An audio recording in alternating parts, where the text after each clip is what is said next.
કે ફ્રજાઇલ એક્સ, બહુ ઓછા લોકોને આના વિશે જાણકારી છે કે આ શું છે. તો આપણે જો સીધી ભાષામાં, સરળ ભાષામાં સમજવું હોય તો કેવી રીતે સમજી શકાય? ફ્રજાઇલ એક્સ એક આનુવંશિક રોગ છે. જી.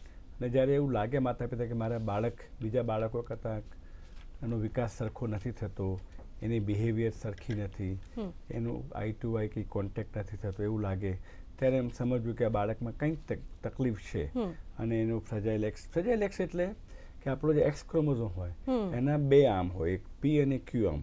એમાં નીચેનો જે ભાગ હોય એમાં એનું જનીન તત્વ આવેલું હોય. એનું નામ છે FMR1 જીન, અને પ્રોટીન બનાવે. આપણે શરીરમાં બધા જ પ્રોટીન બનતા હોય તો એનું પ્રોટીન બનાવે, અને એ જે પ્રોટીન હોય એ FMRP પ્રોટીન કહેવાય. એ પ્રોટીન એ મગજના વિકાસ માટે બહુ જ જરૂર પડે. એટલે જ્યારે ફ્રજાઇલ એક્સ હોય ત્યારે શું થાય કે એ જે ફ્રજાઇલ મીન્સ એક જાતનું બહુ સેન્સિટિવ, એટલે એ પર્ટિક્યુલર જે ભાગ હોય ત્યાં કંઈક નાનો કાં તો એની એ ભાગ તૂટી ગયો હોય, અથવા તો કુદરત દરેક વસ્તુના કોડ લખ્યા છે. જેમ આપણા શરીરમાં બધી વસ્તુના કોડ છે કે ભાઈ મસલ માટે, હાર્ટ માટે, આંખ માટે, કાન માટે, શરીરની રચના માટે.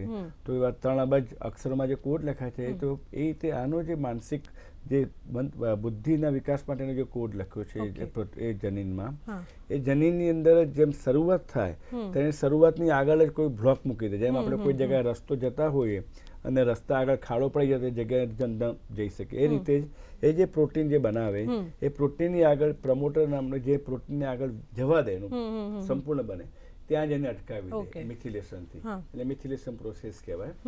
એના લીધે પછી પ્રોટીન પૂરું ન બને એટલે બાળકનો મગજનો વિકાસ અટકી જાય, અને એના કારણે પછી મંદ બુદ્ધિને અલગ અલગ એના ચિહ્નો દેખાય, આપણે આગળ જોઈશું. એ ફ્રજાઇલ એક્સ કહેવાય.